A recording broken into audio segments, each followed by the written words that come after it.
Assalamualaikum warahmatullahi wabarakatuh. Perkenalkan, saya Saifadi Putri Kumes Jihad dengan NIM 2270454 dari kelas B.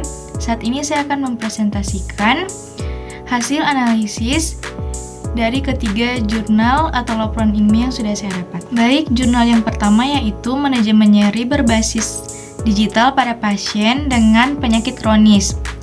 Analisis yang pertama yaitu apa teknologi yang dibahas, yaitu yang pertama telehealth, yang kedua aplikasi kesehatan, bagaimana teknologi tersebut diterapkan dalam layanan kesehatan, yaitu yang pertama telehealth, memungkinkan konsultasi jarak jauh antara pasien dan penyedia layanan kesehatan melalui panggilan video atau telepon.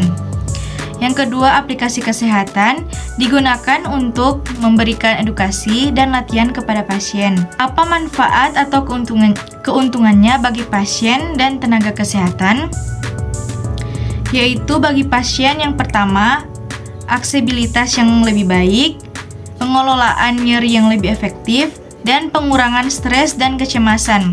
Bagi tenaga kesehatan yaitu meningkatkan kualitas perawatan, efisiensi dalam perawatan, tantangan apa saja yang dihadapi dalam penerapannya, yaitu yang pertama kesenjangan pengetahuan dan keterampilan, yang kedua akses terbatas ke teknologi, ketiga masalah keamanan dan privasi.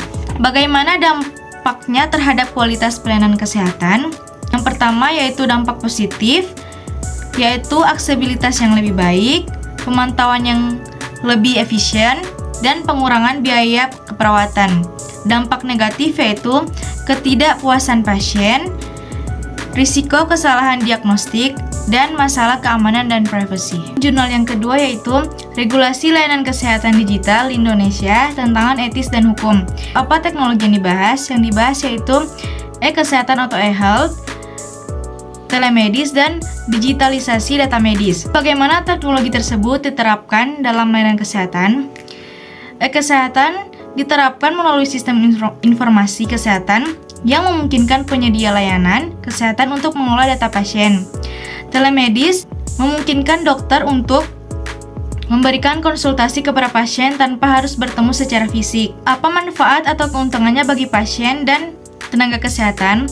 Bagi pasien yaitu akses yang lebih baik, pencegahan penyakit.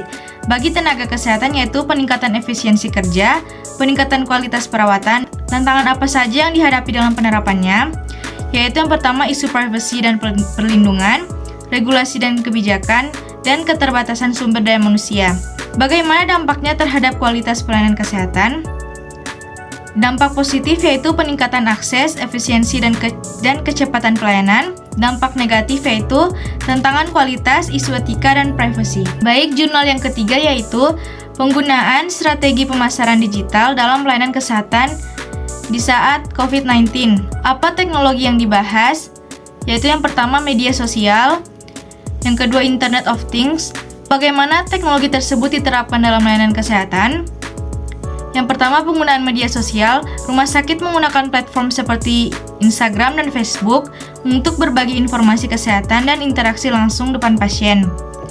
Internet of Things, teknologi IoT diadopsi untuk memantau pasien jarak jauh, mengelola perangkat medis, dan membantu rumah sakit dalam pengambilan keputusan klinis berbasis data. Apa manfaat atau keuntungannya bagi pasien dan tenaga kesehatan? Bagi pasien yaitu akses informasi yang lebih mudah dan cepat, peningkatan keterlibatan dan interaksi, kemudahan akses ke layanan telemedicine. Bagi tenaga kesehatan yaitu efisiensi dalam penyampaian informasi dan layanan, meningkatkan keterlibatan pasien, penggunaan teknologi IoT untuk manajemen pasien. Tantangan apa saja yang dihadapi dalam penerapannya? Yaitu yang pertama, kebutuhan infrastruktur teknologi yang memadai, minimnya minat pada konten promosi. Bagaimana dampaknya terhadap kualitas pelayanan kesehatan? Yaitu dampak positif, peningkatan akses ke layanan kesehatan, interaksi yang lebih baik dengan pasien. Dampak negatif yaitu keterbatasan dalam mengakomodasi semua pasien, tantangan dalam keamanan dan privasi data.